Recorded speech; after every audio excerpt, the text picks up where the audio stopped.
जिस माशरे में इंसानी हकूक नहीं, उसे अब माशरा ही नहीं कह सकते। तकरीबन 6 करोड़ जो अफराद हैं पाकिस्तान के अंदर, वो बिलो पॉवर्टी लाइन है। उसका मतलब ये है कि उनके पास एक वक्त खाने के लिए कुछ नहीं है। रोटी का हक, आपके लिबास का हक, आपके घर का हक, ये जिम्मेदारी है स्टेट की देना। सोशल जस्टिस, समाजी इंसाफ का हक। बालादस्त तबके ने, करप्ट इशराफिया ने लोगों के हकूक को पामाल किया है, जबकि इंसानी हकूक के ऊपर जो मबनी मुआशरा है वो उस वक्त कायम होता है जब आप पीपल को एम्पावर करें। इंसानी हकूक और हमारा मुआशरा, ये हमारा मौजू है जिस पर हम बात करेंगे और ये जानने की कोशिश करेंगे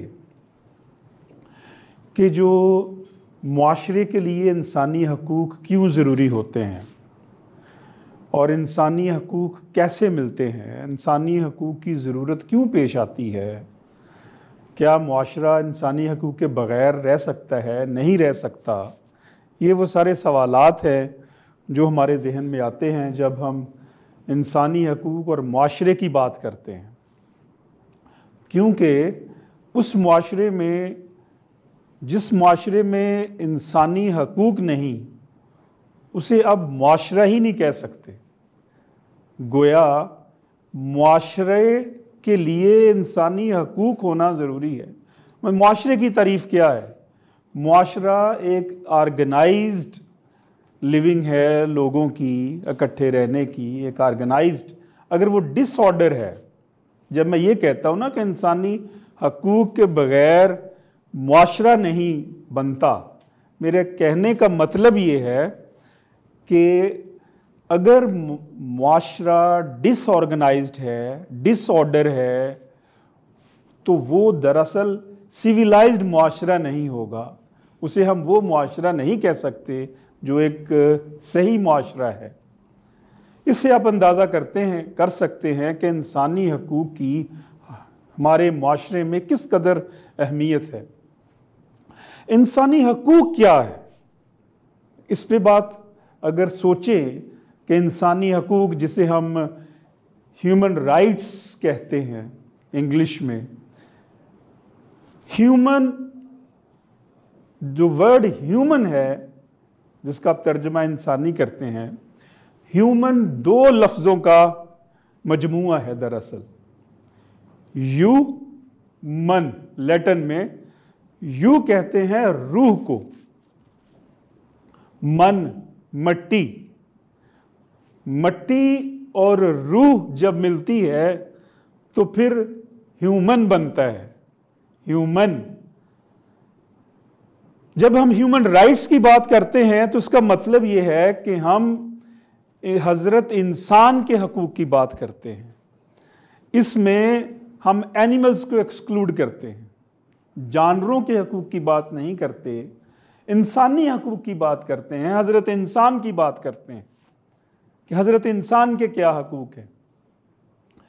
ये सवाल जब आप देखते हैं कि हज़रत इंसान के क्या हकूक़ हैं, वो कैसे शुरू होते हैं, तो जवाब इसका ये मिलता है कि इंसान जब इस दुनिया में पैदा होता है उस वक्त उसके हकूक़ साथ शुरू हो जाते हैं, और जब तक वो ज़िंदगी यहाँ से यहाँ गुजारता है इस दुनिया में तो उसके कुछ हकूक़ हैं। गोया लाइफ जो है, जी सॉरी, जो लाइफ है,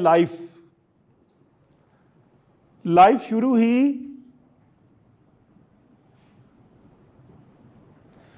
जिंदगी शुरू होने और मौत के दरमियान जो उसके हकूक़ हैं, इसे हम कहेंगे ह्यूमन राइट्स। Human rights. सबसे बड़ा जो हक है अज़ खुद, जब इंसान पैदा होता है तो उसकी ज़िंदगी का हक है। हक के ज़िंदगी। हक के ज़िंदगी क्या है? हक के ज़िंदगी वो हक है कि कोई आपसे ज़िंदगी नहीं छीन सकता। अगर कोई किसी को मार देता है फॉर एग्ज़ाम्पल, तो इसका मतलब ये है कि उसने ज़िंदगी को छीन लिया, लिहाजा ये हक मुतासर होगा। इसी तरह अब ये हक जो है वो किस चीज़ के ऊपर खड़ा है? हक के ज़िंदगी। हक के ज़िंदगी से मुराद ये है कि वो तमाम चीज़ें जिसकी बुनियाद के ऊपर ज़िंदगी कायम रहती है वो हक के ज़िंदगी में आती हैं। मिसाल के तौर पर रोटी है, रोटी के बगैर ज़िंदगी का तसव्वुर किया जा सकता है? खाने के बगैर तो ज़िंदगी का तसव्वुर नहीं है। अगर किसी को खाना मुयस्सर नहीं है तो इसका मतलब है उसका हक के ज़िंदगी मुतासर है। अगर किसी को रोटी मुयस्सर नहीं है उसका ये हक मुतासर है। फिर दूसरी चीज़ जो ज़िंदगी के लिए है वो क्या है? वो लिबास है। जैसे मैंने ये लिबास पहना है, आपने लिबास पहना है। अगर लिबास मुयस्सर नहीं है तो इसका मतलब है कि हक के ज़िंदगी मुतासर है, हक के ज़िंदगी की वायलेशन है, राइट टू लाइफ की वायलेशन है। जिस मुआशरे में रोटी ना मिले और जिस मुआशरे में पहनने को लिबास ना हो इंसान के पास, तो इसका मतलब हुआ कि उस मुआशरे में हक के ज़िंदगी की वायलेशन है। आप अब अंदाज़ा कर सकते हैं कि हम जिस मुआशरे में रहते हैं उसमें कितने लोग हैं। एक अंदाज़े के मुताबिक कहा यह जाता है कि तकरीबन 6 करोड़ जो अफराद हैं पाकिस्तान के अंदर वो बिलो पावर्टी लाइन है। उसका मतलब ये है कि उनके पास एक वक्त खाने के लिए कुछ नहीं है। वो 6 करोड़ अफराद के हक के ज़िंदगी मुतासर हो रहा है। इसी तरह फिर लिबास से आगे जब हम बात जाते हैं तो ज़िंदगी गुजारने के लिए घर चाहिए। घर चाहिए, बेशक ख्वाह एक ही कमरे का क्यों ना हो। अगर ज़रूरी नहीं है कि वो बहुत ज़्यादा आपका किनाल का हो, 5 मरले का हो। घर तो हर शख्स की ज़रूरत है, चाहे वो अकेला है या अपनी फैमिली के साथ। तो अगर उसको घर मुयस्सर नहीं है तो उसका मतलब ये है हक के ज़िंदगी मुयस्सर नहीं है। कितने लोग हैं, करोड़हा लोग हैं पाकिस्तान में जिनके पास हक के ज़िंदगी ये नहीं है क्योंकि उनका अपना घर नहीं है। अपना घर नहीं है। अच्छा, जो किराए के घरों में रहते हैं उनका भी फिर ये हक के ज़िंदगी मुतासर है। तो गोया जो ज़िंदगी है वो और ज़िंदगी का जो हक है, सबसे बड़ा जो हक के ज़िंदगी है, वो अगर ना मुयस्सर आए तो फिर उस ह्यूमन राइट्स की वायलेशन है, उस हक की वायलेशन है जो हक अल्लाह ने दिया है और जो हक आपका और हमारा कानून देता है। ये हक जिसकी मैंने बात की ये हमारा कानून देता है। बुनियादी तौर पर जब हम ह्यूमन राइट्स की बात करते हैं तो तमाम जो हकूक़ हैं उनको हम 3 कैटेगरीज़ में तकसीम करते हैं। कितनी कैटेगरीज़ में? 3 कैटेगरीज़ में। उसमें एक है इकोनॉमिक,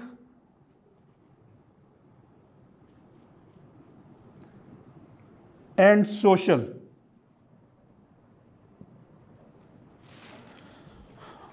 दूसरा है सिविल एंड पॉलिटिकल, और तीसरा है कलेक्टिव राइट्स। हम यूजुअली 3 कैटेगरीज में ह्यूमन राइट्स को तकसीम करते हैं। मुआशी और social, economic and social justice, मुआशी और समाजी इंसाफ, मुआशी और समाजी इंसाफ।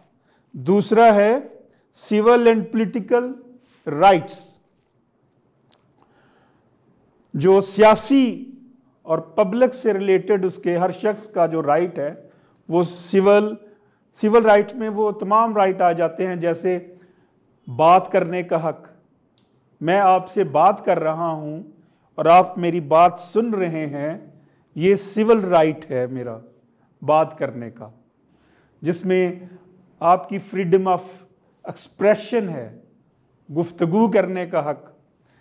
जो फ्रीडम ऑफ प्रेस और मीडिया है, वो भी इसी में आते हैं, सिविल राइट्स में, कि आप अपनी योर राइट टू नॉलेज है, आपका इल्म का हक जो है वो भी इसी में आता है, सिविल राइट में।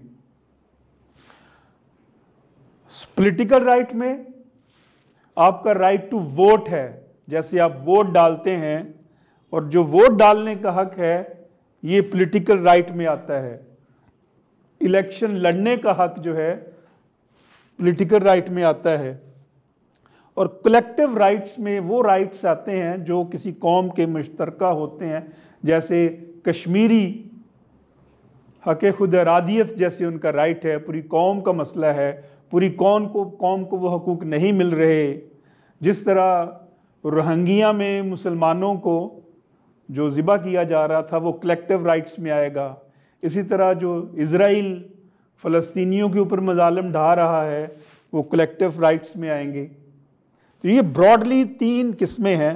इकोनॉमिक एंड सोशल जस्टिस में वही बात आएगी आपके कि आपका रोटी का हक, आपके लिबास का हक, आपके घर का हक, ये जिम्मेदारी है स्टेट की देना। सोशल जस्टिस, समाजी इंसाफ का हक, कि अगर आपका कोई हक मजरूह होता है तो आप उस हक के मजरूहत के ख़िलाफ़ आप अदालत जा सकें, आप अपनी बात कर सकें।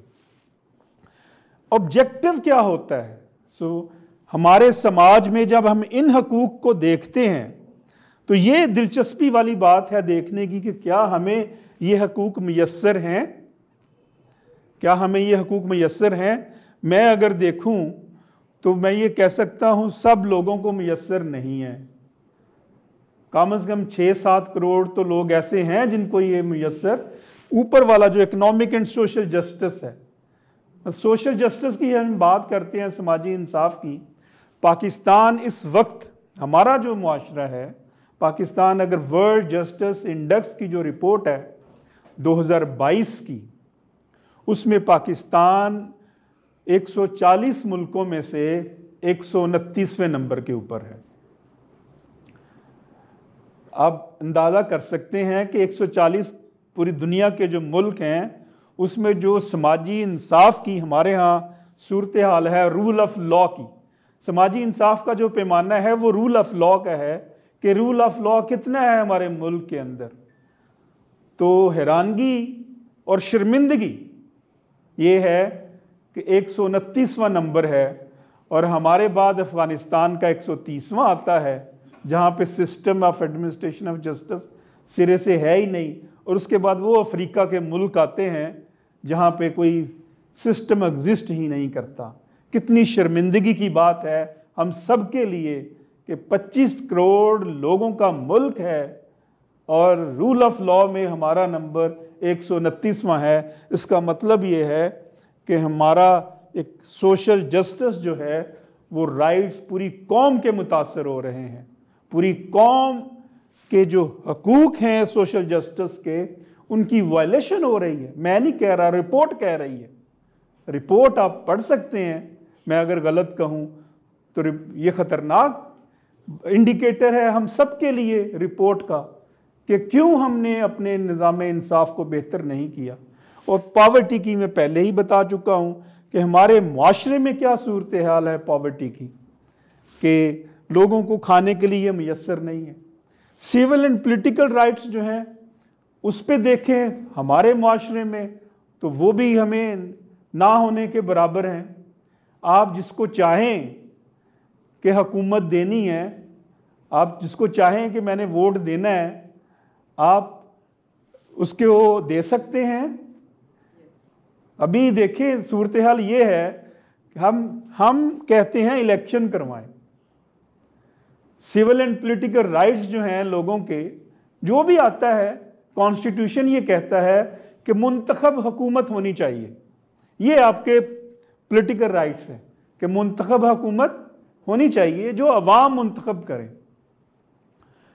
और हमारे यहाँ मुंतखब हुकूमत इस वक्त नहीं है। इसका मतलब ये है कि 25 करोड़ लोगों के ये जो राइट्स हैं, पॉलिटिकल राइट्स, ये मुतासर हो रहे हैं। और जब ये राइट्स मुतासर हो रहे हैं इतनी तादाद में, तो फिर आप अंदाज़ा कर सकते हैं कि क्या सूरत हाल हो सकती है हमारी। कि हमारे यहाँ तो एक ह्यूमन राइट्स वायलेशन का सैलाब है, हमारे समाज के अंदर ह्यूमन राइट्स वायलेशन का। कलेक्टिव राइट्स मैंने बता दिया, जैसे वो कश्मीर में है और इस तरह फ़लस्तीन में है। अब इन तमाम जो राइट्स है, जो कवानीन है, जो राइट्स हैं, हकूक़ हैं, जो हमें समाज के लिए चाहिए, हमें अपने मुआशरे के लिए चाहिए कि नहीं चाहिए? चाहिए। क्यों चाहिए? इस वजह से चाहिए कि इंसानी हकूक़ इंसान की ज़िंदगी की सेंटिटी को प्रोटेक्ट करते हैं। इंसान की जो इज़्ज़त नफ्स है उसको प्रोटेक्ट करते हैं। इंसानी हकूक़ की मुआशरे के लिए ज़रूरत इस वजह से होती है कि कोई किसी के आगे हाथ ना फैलाए। इंसानी हकूक़ की मुआशरे के लिए ज़रूरत इस वजह से होती है कि कोई किसी की तज़लील ना करे। इंसानी हकूक़ की मुआशरे के लिए ज़रूरत इस बिना के ऊपर होती है कि कोई किसी को छोटा ना जाने, कोई किसी को कमतर ना जाने। ओहदे में तो हो सकता है एक शख्स फॉर एग्ज़ाम्पल बड़ा है, जो फॉर एग्ज़ाम्पल बहुत बड़ा ऑफिसर है, चीफ जस्टिस ही की मिसाल ले लें, बहुत बड़ा ओहदा है, बसीयत ओहदा। लेकिन बसीयत इंसान जो एक आम आदमी है, जैसे उन्हीं के घर में काम करने वाला या कोई उनका मुलाजम, कोई उस सुप्रीम कोर्ट में काम करने वाला, बतौर respect as a human being दोनों की एक जैसी है। ये नहीं है कि वो उसकी इंसल्ट करे। तो लिहाजा ह्यूमन राइट्स का माशरे में होना इस वजह से ज़रूरी है ताकि कोई किसी की तज़लील ना कर सके। अगर तज़लील करता है तो इसका मतलब है कि ह्यूमन राइट्स की वायलेशन है। तो इज़्ज़त नफ्स, हमारी इज़्ज़त, हमारी आबरू, हर एक की आबरू होती है ना, हर एक की इज़्ज़त है। जो काम करने वाला है बाहर, जो झाड़ू देने वाला है, उसकी भी एक इज़्ज़त है। ये नहीं है कि काम में तो अज़मत है। अल कासिबु हबीबुल्लाह, काम करने वाला अल्लाह का दोस्त है। तो जब काम करने वाला अल्लाह का दोस्त है तो काम कोई भी किसी नवीयत का करता है।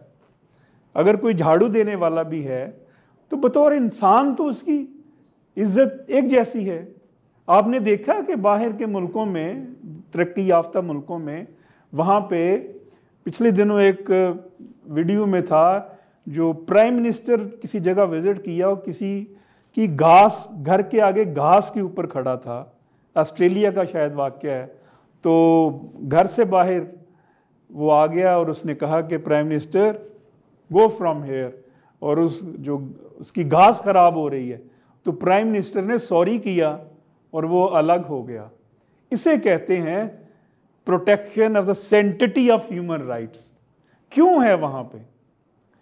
क्योंकि वहाँ पे कानून के नीचे बड़ा और छोटा बराबर है।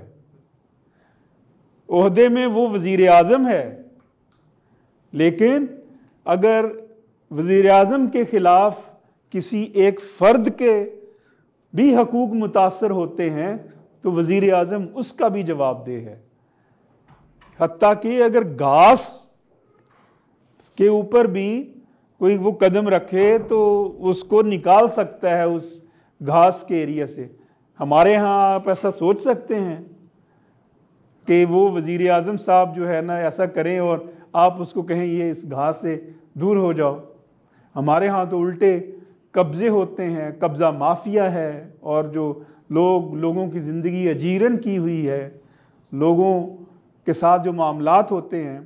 तो अगर इंसानी हकूक़, इस वजह से इंसानी हकूक़ और माशरा आपस में लाज़िम व मलज़ूम हैं, अगर हम उसको सही मानों में इंसानी माशरा कहना चाहते हैं। तो अगर इंसानी हकूक़ नहीं तो फिर उसको वो इंसानी माशरा नहीं, क्योंकि माशरे में जिस कदर इंसानी हकूक़ की सेंटिटी होगी, जिस कदर इंसानी हकूक़ की इज्जत होगी, जिस कदर इंसानी हकूक़ का ख्याल रखा जाएगा, उसी कदर मुआशरा बेहतर मुआशरा होगा।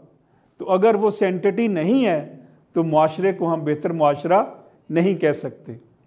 अब ये जो कॉन्सेप्ट है ह्यूमन राइट्स का, जो मुआशरे में आया, अपने मुआशरे की भी बात करते हैं, लेकिन बहसीयत आजकल तो ग्लोबल वर्ल्ड है ना, हम एक तरफ हम अपने मुल्क के शहरी हैं और एक तरफ पूरी दुनिया के शहरी। ये कॉन्सेप्ट कहाँ से आया कि मुआशरे के लिए इंसानी हकूक़ ज़रूरी हैं? ये जानना भी ज़रूरी है, तभी हम जान सकते हैं कि मुआशरा और इंसानी हकूक़ क्यों एक दूसरे के लिए लाज़िम मलज़ूम है। सबसे जो पहला तसव्वुर दिया इंसानी हकूक़ का, वो हमें मिलता है डिवाइन सोर्स जो है, वही का जो सोर्स है, जो अंबिया अलैहिस्सलाम को अल्लाह पाक ने मबूस फरमाया। हज़रत आदम अलैहिस्सलाम से ये सिलसिला शुरू होता है और हज़रत सल्लल्लाहु अलैहि वसल्लम पे आके ख़त्म होता है।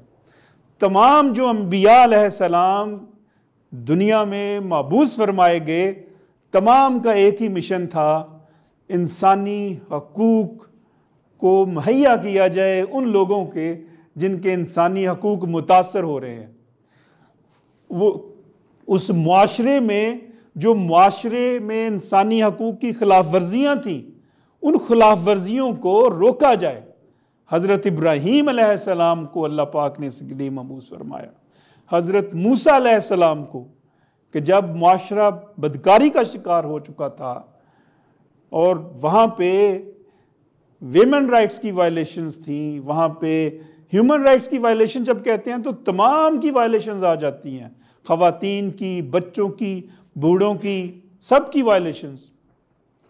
तो अल्लाह पाक ने मबूस फरमाया और वो इंसानी हकूक़ फ़राहम किए। गोया ये सिलसिला चलता चलता हज़रत सल्लल्लाहु अलैहि वसल्लम पर आके ख़त्म होता है। और हज़रत सल्लल्लाहु अलैहि वसल्लम की जो लास्ट स्पीच है, जिसे हम खुतबा हुज्जतुल विदा कहते हैं, सिर्फ़ अगर हम उसको ही अपना लें, हमारी हुकूमत या हमारा सिस्टम, तो यकीन जानिएगा तमाम को इंसानी हकूक़ मुयस्सर आ जाए। रसूल करीम सल्लल्लाहु अलैहि वसल्लम का जो आखिरी खुतबा है, खुतबा हुज्जतुल वदा, the last sermon, that is the great charter of human rights. सबसे बड़ा जो इंसानी हकूक़ का चार्टर है वो आका अलैहिस्सलाम ने दिया, जो खुतबा हुज्जतुल वदा के मौका के ऊपर, जब उन्होंने ये फरमाया कि किसी अरबी को अजमी पर, किसी अजमी को अरबी पर कोई हक नहीं है, कोई फजीलत नहीं है, तमाम इंसान बराबर हैं।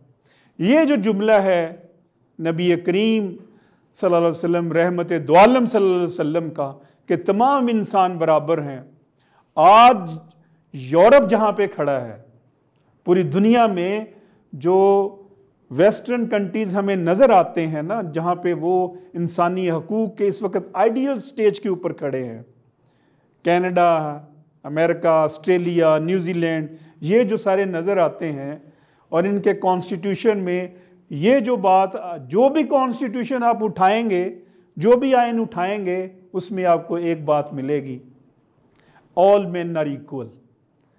और ये कहाँ से मिली? खुतबा हुज्जतुल विदा से मिली। रहमत दो आलम है ना, वो तो सबके लिए रहमत है, तमाम इंसान इक्वल हैं। यही बात, तमाम इंसान इक्वल हैं, यही बात आपको मिलती है जो रशियन डिक्लेरेशन हुआ 1917 में हुआ, जब इनकलाब रूस हुआ, तमाम इंसान बराबर हैं। यही बात आपको मिलती है जब Chinese declaration of human rights हुआ मो ज़ेतुंग की क़यादत में, कि तमाम इंसान बराबर हैं। यही बात आपको वहाँ पे मिलेगी। यही बात आपको फ्रेंच डिक्लेरेशन में मिलेगी। फ्रेंच डिक्लेरेशन हुआ जब इनकलाब फ्रांस, तो उसके भी पहला जो फ्रेंच डिक्लेरेशन का जो पहला आर्टिकल है, ऑल मैन आर इक्वल। क्यों? कि उस वक्त भी जो सोसाइटी है वो 1% और 99% में तकसीम थी। 1% जो अशराफिया थी, उसने हकूक, उनके दबा के रखे हुए थे, और वो 99% ने फिर वो ताकत हासिल की, तो चार्टर हुआ और उन्होंने कहा तमाम इंसान बराबर हैं। वही बात जो रसूल करीम सल्लल्लाहु अलैहि वसल्लम ने फरमाई थी। यूनाइटेड स्टेट्स ऑफ अमेरिका का जो चार्टर है, जो कॉन्स्टिट्यूशन ऑफ यूनाइटेड स्टेट्स है, उसमें भी उन्होंने कहा कि तमाम इंसान बराबर हैं। वही बात जो थी ह्यूमन राइट्स की। गोया ह्यूमन राइट्स के पूरी दुनिया में जो सरचश्मा फूटा पूरी दुनिया के अंदर जो फैला, वो सब का जो रास्ता है, जो सब का माखज़ है, वो जो रोशनी है, वो खुतबा हुज्जतुल विदा से मिलती है, जिसमें फरमाया कि तमाम इंसान बराबर हैं और किसी के दूसरे ऊपर फजीलत हासिल नहीं है। ये मुकाम व मर्तबा आप देख सकते हैं जो ह्यूमन राइट्स का है, जो हमें वेस्ट में मिलता है। अब आपको अंदाज़ा है कि हम आज जहाँ पे खड़े हैं, एक तो पाकिस्तानी सोसाइटी में ये जो मुआशरा हमें कुछ सिविलाइज्ड मुआशरा लगता है, अगर हम कंपैरिजन करें आज से 10,000 5,000 साल पहले से मुआशरा, सिविलाइजेशन का एक सफ़र करके हम आए हैं ना, इंसानी हकूक़ का। आज हम जहाँ पे खड़े हैं, एक दूसरे से जिस तरह बात कर रहे हैं, बैठे हैं, जिस तरह का ये सारी चीज़ें जो मिली हैं हमें, तो इसके भी एक एवोल्यूशनरी प्रोसेस है ना, ऐसे तो नहीं मिल गया। वो सारा कुछ हमने तय किया और तय करते करते यहाँ पे पहुँचे हैं।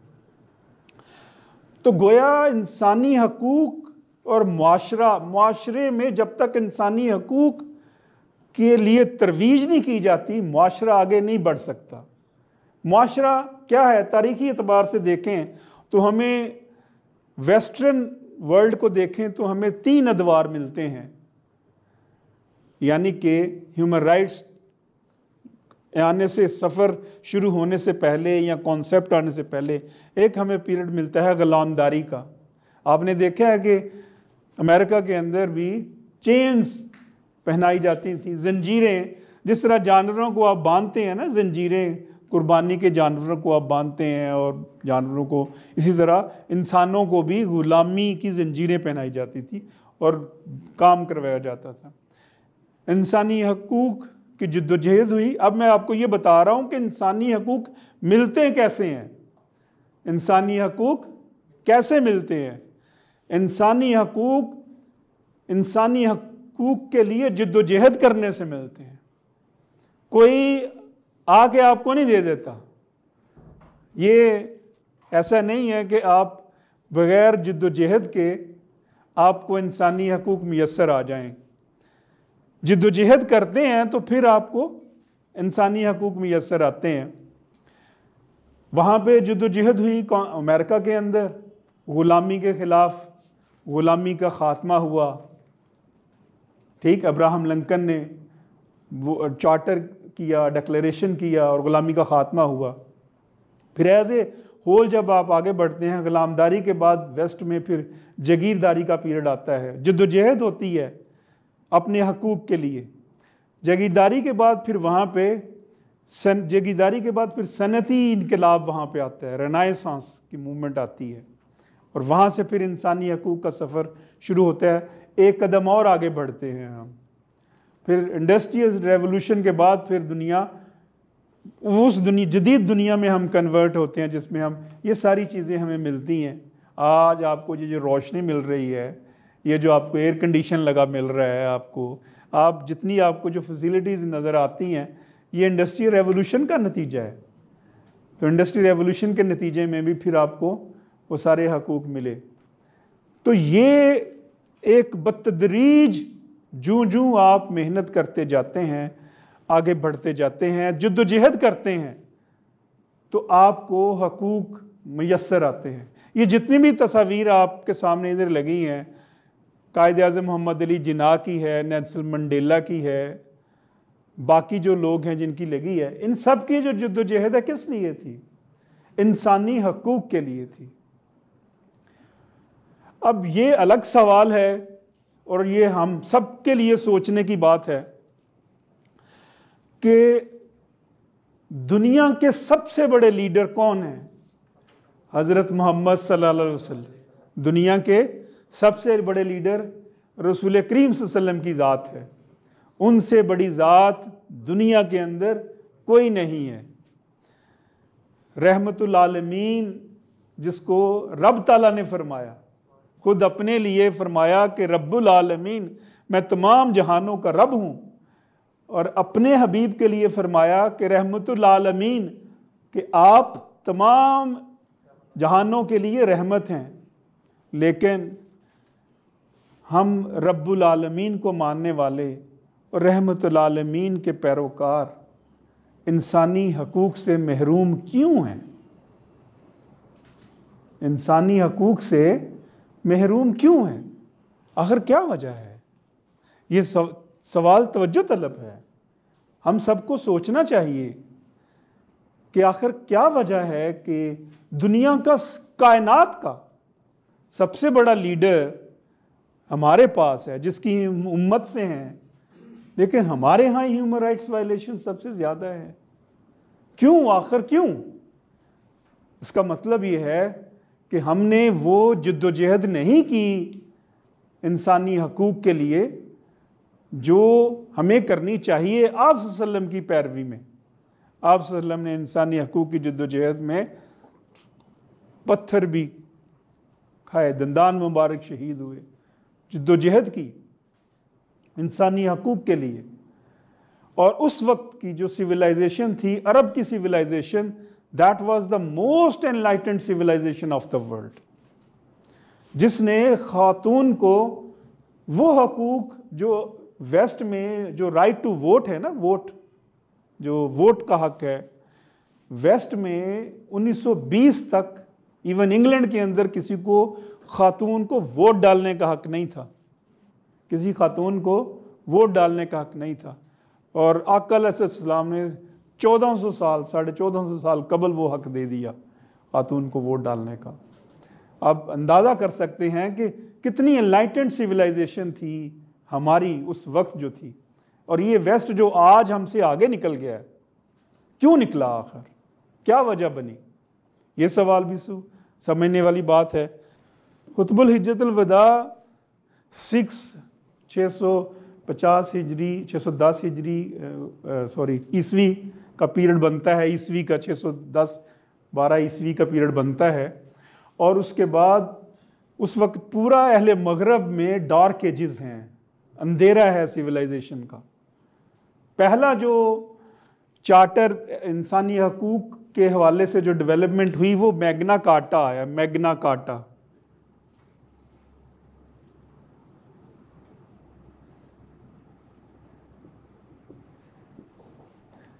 ये 1215 में आया।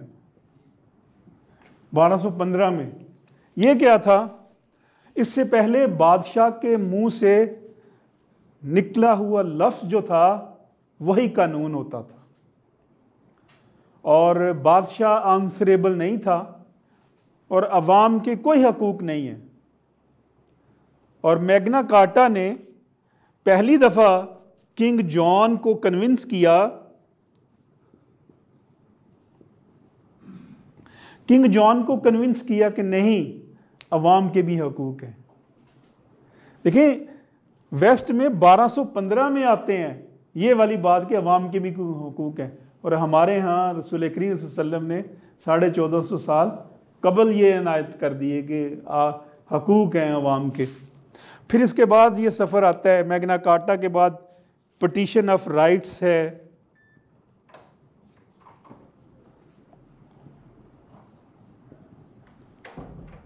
Petition of rights. फिर इसके बाद जो है वो इसी तरह मैंने वो पहले बता चुका हूँ, कॉन्स्टिट्यूशन ऑफ अमेरिका है।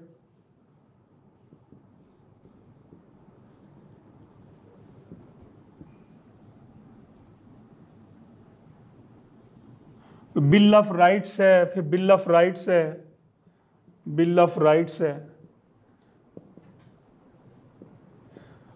बढ़ते गए आगे आके ये सिलसिला फिर बढ़ता बढ़ता 1948 पे पहुंचता है, जहाँ पे आके universal declaration of human rights होता है।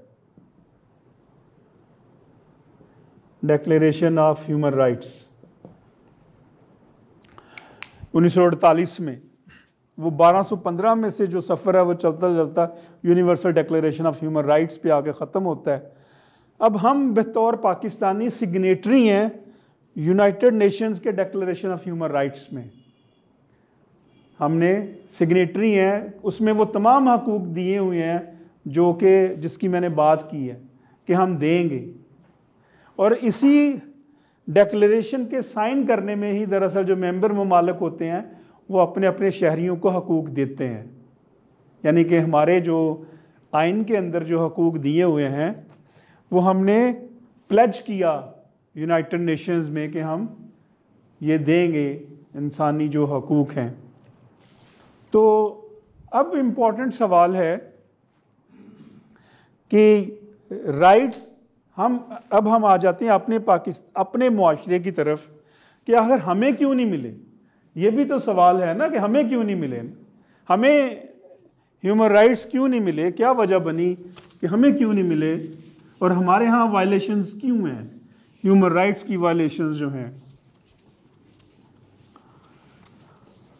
हमारा जो कॉन्स्टिट्यूशन है, कॉन्स्टिट्यूशन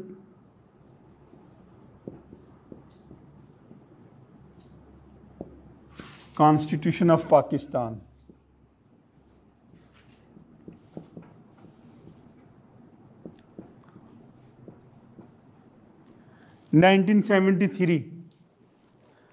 दुनिया में जो मुख्तलिफ मुल्कों ने अपने अपने शहरियों को हकूक़ दिए, बहुत सारे मुल्कों ने अपने आइन के अंदर लिखा भी नहीं लेकिन फिर भी वो दिए हकूक़।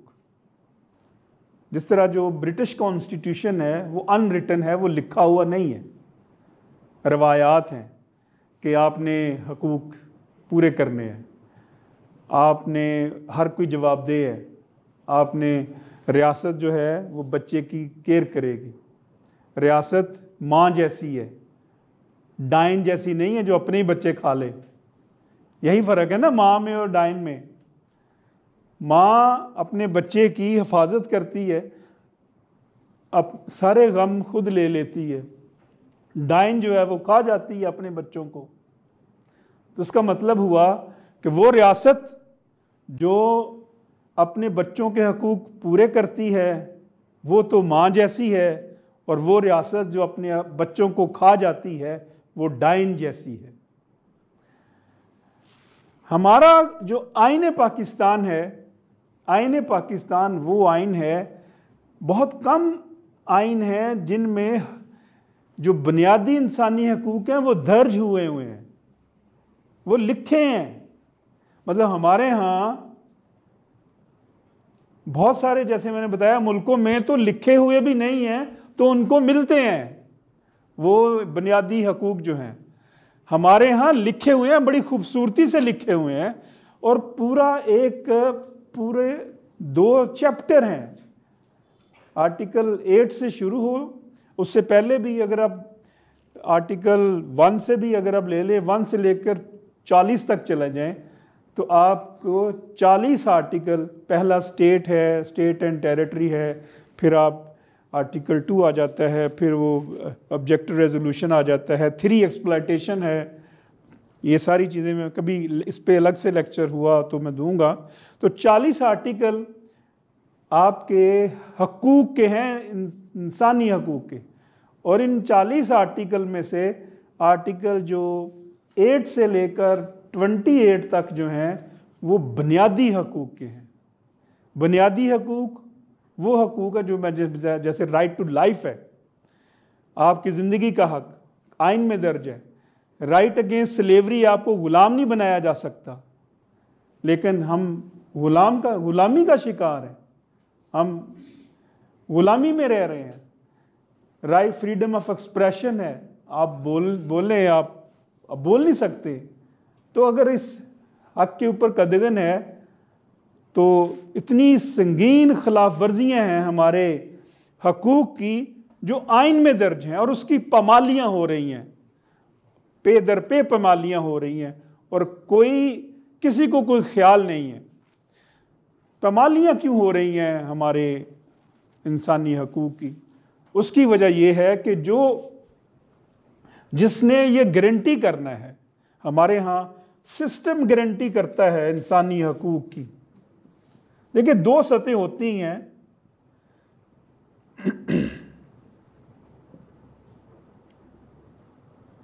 इंसानी हकूक़ मिलने की दो सतहें होती हैं, एक इंडिविजुअल सतह है और एक सिस्टम है।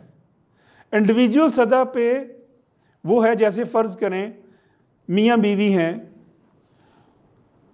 अब जो मियाँ के जो हकूक़ हैं वो वाइफ की ड्यूटीज़ हैं, ठीक, और जो वाइफ की ड्यूटीज़ हैं वो मियाँ के हकूक़ हैं। हकूक़ असल में होते क्या? हकूक़ फ़राइज़ और जो इंसानी जो हकूक़ है वो रिवॉल्व करते हैं ड्यूटीज़ एंड राइट्स में। ड्यूटीज़ एंड राइट्स,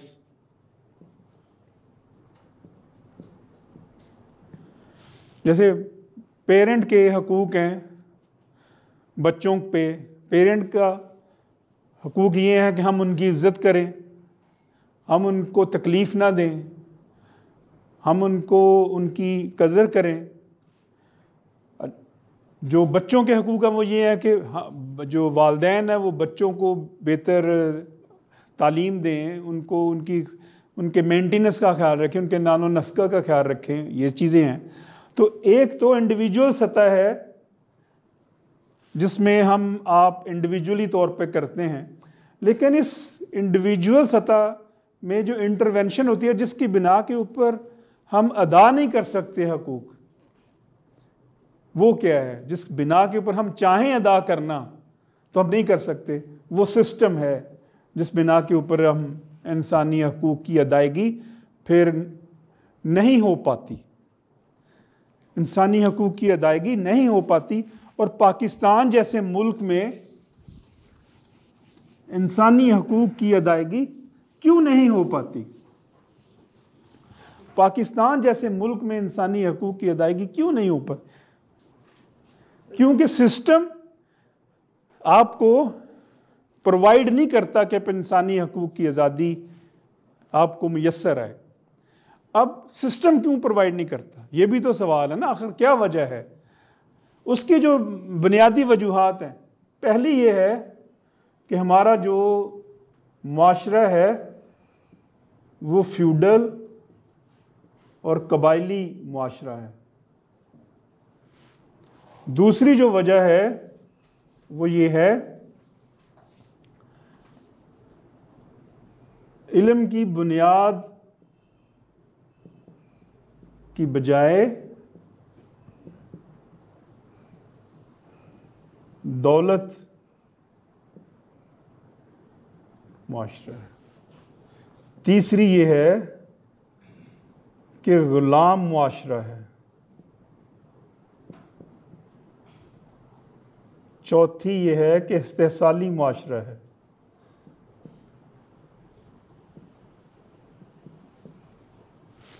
फ्यूडल और कबायली जो हमारा माशरा है, हमारा बहुत सारा जो इलाका है उसमें फ्यूडल और कबायली माशरा है। फ्यूडल और कबायली माशरे के असरात फिर होते हैं। फ्यूडल की सोच ये है, मैंने जो कह दी, मैं जो चाहूँ करूँ, कोई मुझसे पूछने वाला नहीं, मैं कानून से बाला हूँ, मैं कानून से बाला हूँ, कानून मेरे नीचे है। ये फ्यूडल की सोच है। यही ट्राइबल चीफ की सोच है, मैं कानून से बाला हूँ, कानून मेरे नीचे है। जब यही सोच आती है, उसके असरात आते हैं हमारे अंदर, तो हम कहते हैं, हमारे यहाँ एक जुमला बोला जाता है अक्सर, आपने भी सुना होगा, कोई किसी के साथ कोई झगड़ा हो जाए या किसी के साथ कोई किसी तरह का कॉन्फ्लिक्ट हो जाए तो एक कॉमन यूज़ किया जाता है, ये जुमला किया जाता है, तू मैनू जानदा नहीं। सुना है आपने कभी? है जी, सुना है? तू मैनू जानदा नहीं। ये जो है तुम मुझे जानते नहीं, आम आदमी भी कहेगा तुम मुझे जानते नहीं, ये जो जुमला है, तुम मुझे जानते नहीं, ये कहां से आया? ये कहां से आया, तुम मुझे जानते नहीं? ये वो असरात हैं कबायली मुआशरे के, जिसमें आप फिर कहते हैं, आप खुद को, दूसरों को डिग्रेड करते हैं, दूसरों को डिग्रेड करते हैं। देखें, जो पॉजिटिव वे है रिस्पेक्ट कमाने का, वो ये है कि मैं आपकी इज्जत करूं, आप मुझे इज्जत देंगे। हमारे यहाँ क्या है, हम डिग्रेड करते हैं। अच्छा, अपने आप को बेहतर साबित करने के लिए हम दूसरे को नीचा दिखाने की कोशिश करते हैं। अब मुझे ये बताइए, जब हर एक शख्स दूसरे को नीचा दिखाने की कोशिश करेगा, तो फिर कोई शख्स है जो बचेगा नीचा होने से? सभी नीचे होंगे ना। हर शख्स दूसरे को नीचा दिखा रहा है और उसको डिग्रेड कर रहा है। अगर खामद वाइफ को डिग्रेड करेगा, वाइफ खामद को डिग्रेड करेगी, अच्छा वो उसको डिग्रेड करेगा, तो वो कहेगा अच्छा, वो फिर उसको डिग्रेड करना शुरू हो जाता है। उसके नतीजे में क्या होता है? फिर ब्रेकअप। इसी तरह जो घर में लड़ाइयाँ होती हैं, सिर्फ और सिर्फ ये एक दूसरे को डिग्रेड कर रहे होते हैं। हत्ता कि जो प्रोफेशन में एक दूसरे को डिग्रेड कर रहे होते हैं, एक दूसरे को डिग्रेड, वो ऐसा है, वो ऐसा है, उसकी टांगें खींच रहे होते हैं। डिग्रेड करना, तो जापानीज़ के बारे में ये कहा जाता है कि अगर उन्होंने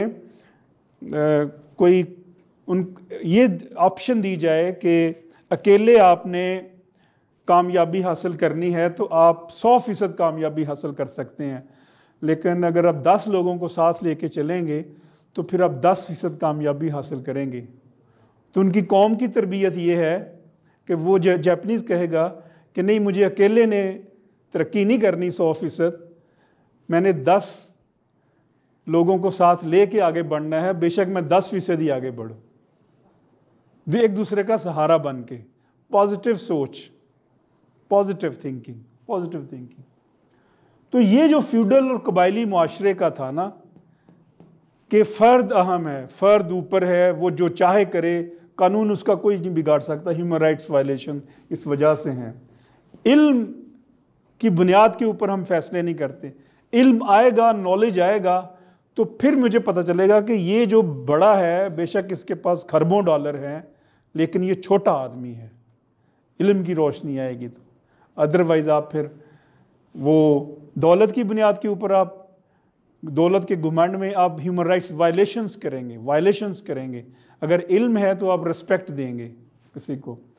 गुलाम मुआशरे के कोई इंसानी हकूक़ नहीं होते, गुलाम मुआशरे के कोई इंसानी हकूक़ नहीं होते। अब हमारा जो मुआशरा है, बुनियादी तौर पर हम एक गुलाम मुआशरा है।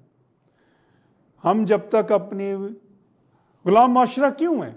गुलाम मुआशरा इस वजह से है कि हमारी जो हुकूमतें हैं, उन्होंने हमें गुलाम रखा हुआ है बैरूनी आकाओं के। We rested upon the borrowed economy. पैसे लें, खर्च कर लें, पैसे लें, खर्च कर लें। हमने खुद अपने सेल्फ सफिशिएंट जो पॉलिसी थी उसको नहीं अपनाया। तो गुलाम जब हम मुआशरे रहे, तो गुलाम मुआशरे में फिर कैसे इंसानी हकूक़ मिलेंगे? इसी बुनियाद के ऊपर जब ये वाली सोच है, तो जो इंडस्ट्रियलिस्ट भी है, जैसे हमारे यहाँ बड़े बड़े सनतकार भी हैं, उनकी जब ये सोच ये होती है, तो वो इस्तेहसाली मुआशरे को ही जन्म देती है कि जितना इस्तेहसाल कर लो, जितना इस्तेहसाल कर लो, ये इसी तरह सिलसिला चलेगा। तो ह्यूमन राइट्स वायलेशंस कंटिन्यू हैं। अब सवाल ये पैदा होता है कि ह्यूमन राइट्स रोशनी की तरफ सफ़र कैसे शुरू किया जाए। ये तो है ना कि ये तो हो गया, हमारे यहाँ गुलाम मुआशरा है, इस्तेहसाली मुआशरा है, लेकिन इस सब चीज़ों के बावजूद हम क्या कर सकते हैं बतौर शहरी? हम भी तो कुछ कर सकते हैं ना, कोई आइडियल तो सेट करना चाहिए कि हम क्या करें। हमें 4 चीज़ें करने की ज़रूरत है going towards final prosperous society में, पहली है रूल ऑफ लॉ। अपने मुआशरे के अंदर इंसानी हकूक को बुलंद करने के लिए। दूसरी है पीपल एम्पावरमेंट।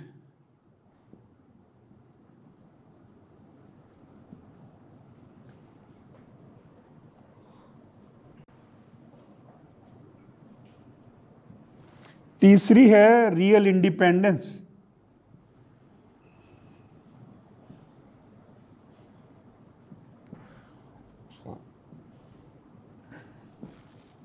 चौथी है रूरल एंड इंडस्ट्रियल डेवलपमेंट।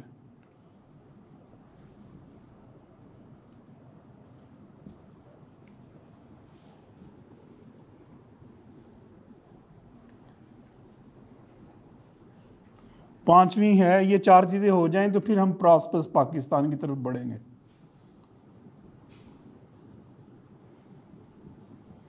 जो अल्टीमेट गोल है। ये चार चीजें हम काम करने में कामयाब हो जाते हैं हम अपनी सोसाइटी में, तो फिर हम वो मुआशरा पैदा कर सकते हैं जहाँ पे इंसानी हकूक जो हैं उसका मेयार वो मेयार हो जो मेयार हमें वेस्ट में मिलता है इंसानी हकूक का। सबसे पहली है रूल ऑफ लॉ। जब तक हम अपने मुल्क के अंदर रूल ऑफ लॉ कायम नहीं कर लेते तब तक इंसानी हकूक की खिलाफ वर्जियाँ होती रहेंगी। रूल ऑफ लॉ की जिद है रूल ऑफ पर्सन, शख्स का राज। वजीर आज़म ने जो कह दिया वही कानून है। नहीं, हाकम का इक्तदार, इसको आप ये भी कह सकते हैं हाकम का इक्तदार।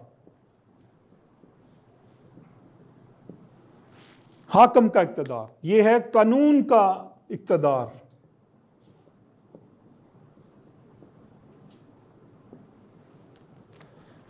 हम रह रहे हैं हाकम के इक्तदार में। बड़े ने जो कह दिया वो हो गया और वो वायलेशंस हैं। जब तक हम हाकिम के इक्तदार ख़त्म नहीं कर देते और उसकी जगह कानून का इक्तदार कायम नहीं कर देते तब तक हमारे मुआशरे में इंसानी हकूक़ की खिलाफ वर्जियाँ होती रहेंगी। आप इनको नहीं रोक सकते। अदालतों की जो रिपोर्ट है वो आपके सामने मैंने बता दिया, 129वें नंबर पे है। क्यों है? क्योंकि हाकिम का इक्तदार है।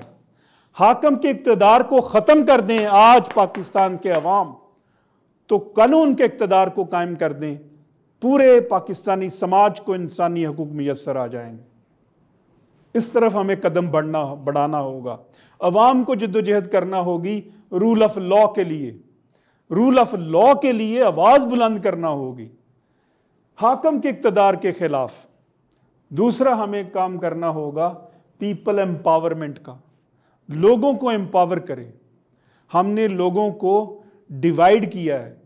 यहाँ पे जो बालादस्त तबका है, ruling elite, corrupt ruling elite 1% जो है, उसने अवाम को एम्पावर करने की बजाय उनको कमज़ोर किया है। उनके हकूक़ आज जहाँ पे हम खड़े हैं उनके हकूक़ को पामाल किया है। बालादस्त तबके ने, करप्ट इशराफिया ने लोगों के हकूक़ को पामाल किया है। जबकि इंसानी हकूक़ के ऊपर जो मबनी मुआशरा है वो उस वक्त कायम होता है जब आप पीपल को एम्पावर करें, लोगों को एम्पावर करें। हमें लोगों को एम्पावर करना होगा। जो हेल्म ऑफ अफेयर्स पे ऊपर बैठे हैं वो नहीं, तो हमें जद्दोजहद करना होगी कि लोग एम्पावर हों। रियल इंडिपेंडेंस, हकीकी आज़ादी। जब तक हम खुद अपनी कौमी सलामती के फैसले खुद नहीं कर सकते, अपने पाँव पे खड़े नहीं होंगे, जब तक हम अपने पाँव पे खड़े नहीं होंगे, मुझे ये बताइए कोई भूखा किसी को कुछ दे सकता है? नहीं दे सकता ना। तो जब हम अपने खुद इन्हिसारी की पॉलिसी के तहत हम खुद मुख्तार ही नहीं हैं, हमारी अगर सोवरेनिटी कंप्रोमाइज़ है तो इसका मतलब है हमारी रियल इंडिपेंडेंस नहीं है। हमारे हाथ बंधे हुए हैं, हमारे बाजू बंधे हुए हैं। जब हमारे बाजू बंधे हुए हैं तो हम कैसे हकूक़ दे सकते हैं लोगों को। हम नहीं दे सकते हकूक़ जब तक हम जहाँ पे हम गिरवी हैं, जिन हाथों में जिन्होंने हमारे हाथ बांधे हुए हैं, जब तक हम उन अपने हाथों को नहीं छुड़वाएंगे, जो बैरूनी ताकतें हैं, जब तक उनसे हम आज़ादी हासिल नहीं करेंगे हकीकी मानों में, तो हम इंसानी हकूक़ लोगों को नहीं दे सकते। रूरल एंड इंडस्ट्रियल डेवलपमेंट, हमें पूरा एक प्लान के तहत रूरल एंड इंडस्ट्रियल डेवलपमेंट करना होगी। और फिर हम जब ये सनत को तरक्की देंगे, अपनी दही को तरक्की देंगे, जो हमारे देहात हैं वहाँ पे हम एग्रीकल्चर को तरक्की देंगे, ज़राअत को तरक्की देंगे। पाकिस्तान का जो मुल्क है वो दुनिया का 5वां बड़ा ज़री मुल्क है, और हम लेकिन फिर भी हम दालें बाहर से मंगवाते हैं। हमने क्या लोगों के हकूक़ का ख्याल रखना है? हम वो इंपोर्ट करते हैं। शर्म की बात है ना हमारे लिए कि हम ज़रूरी अजनास बाहर से इंपोर्ट करें, इतना बड़ा मुल्क होने के बावजूद। जब ये 4 चीज़ें हो जाएं तो फिर प्रॉस्परस पाकिस्तान वो आइडियल स्टेट बनेगी जो कि आइडियल स्टेट होनी चाहिए। इन 4 चीज़ों के ऊपर ही ये मेरा विजन है, my vision for better Pakistan. ये उसके 5 अहदाफ है जो मैंने इधर लिखे हैं। Rule of law, people empowerment, real independence, rural and industrial development.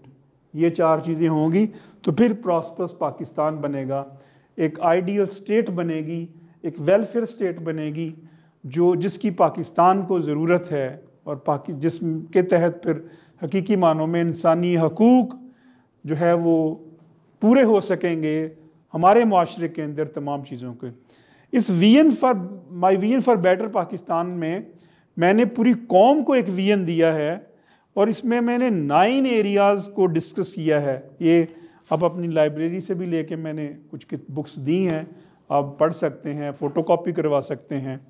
मैंने वो भी कोशिश करूँगा आप तक अगर वो पहुँच जाए, जो PDF फाइल है। तो 9 एरियाज़ मैंने डिस्कस किया है। यही इसमें मैंने जुडिशरी को डिस्कस किया है रूल ऑफ लॉ के लिए। इसमें मैंने स्टेट स्ट्रक्चर को डिस्कस किया है, जो हमारा रियासती निज़ाम है। इसमें मैंने गवर्नेंस को डिस्कस किया है, जो हमारा गवर्नेंस सिस्टम तबाह हो चुका है हुआ है। हमारा स्टेट स्ट्रक्चर 200 साल पुराना है। वो लोगों को हकूक़ देने के लिए तो बना ही नहीं था, वो तो बना था लोगों के ऊपर राज करने के लिए। रियाया ब्रिटिश राज था ना, वो जो ब्रिटिश राज था, जब बरतानवी चले गए, ताजे बरतानिया चला गया 1947 में, तो चाहिए था कि अपने लोगों के लिए हम हकूक़ देते उनको और राज को तब्दील करते। लेकिन हमने उसी तरह अवाम को रियाया रखा जिस तरह ताजे बरतानिया ने रियाया रखा हुआ था। तो मैंने बताया कि स्टेट स्ट्रक्चर तब्दील होगा तो हमारे माशरे में इंसानी हकूक़ मिलेंगे। गवर्नेंस का नया मॉडल आएगा तो इंसानी हकूक़ मिलेंगे। जुडिशरी का मैंने बताया कि जुडिशरी में क्या तब्दीलियाँ आप लेके आएंगे तो इंसानी हकूक़ मिलेंगे।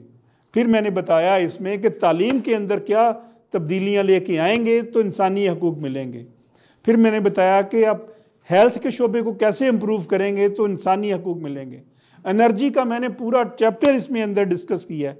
बताया है कि तवानाई और गैस, तवानाई के जो सोर्सेज हैं, बिजली और गैस जो है, वो अल्लाह पाक ने इतने वसाइल दिए हैं पाकिस्तान को कि वो अगर हम हकीकी मानों में वो इसको इस्तेमाल में लाएं तो हम बिजली गैस फ्री कर सकते हैं।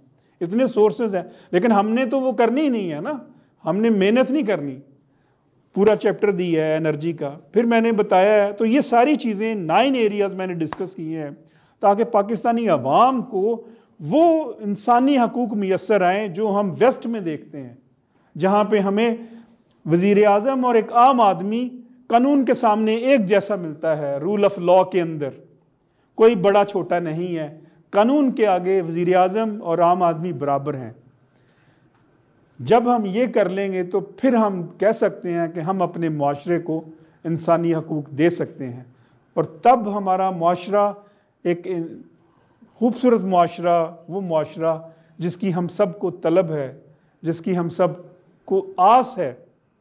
हम दुआ करते हैं कि अल्लाह पाक हमें वो मेहनत करने की तौफीक अता फरमाए और हमें मिलजुल कर जो 99% है, अच्छा वायलेशंस किन की है, 99% पाकिस्तानी अवाम हैं जो महरूमियों का शिकार हैं। 1% तबका है ऊपर रूलिंग एलीट जो इस सारे निज़ाम का जिसको फ़ायदा है। जब तक पाकिस्तान के वो जो 1% है उन्होंने तो इंसानी हकूक़ नहीं देने, जब तक 99% पाकिस्तान के अवाम मिल के उस 1% के ख़िलाफ़ मुत्तहिद नहीं हो जाते, तब तक पाकिस्तान के अवाम को ये इंसानी हकूक़ मैसर नहीं आ सकते। दुआ है कि अल्लाह पाक हमें सब को मुत्तहिद होने की तौफीक अता फ़रमाए और हमें जो हुक्मरान तबका डिवाइड करता है उस डिवीज़न से बच के हम इकट्ठे हो जाएं, इकट्ठे हो के हम एक बेहतर माशरे की तरफ बढ़ें, इंसानी हकूक़ पे मबनी माशरे की तरफ। आपका बहुत बहुत शुक्रिया।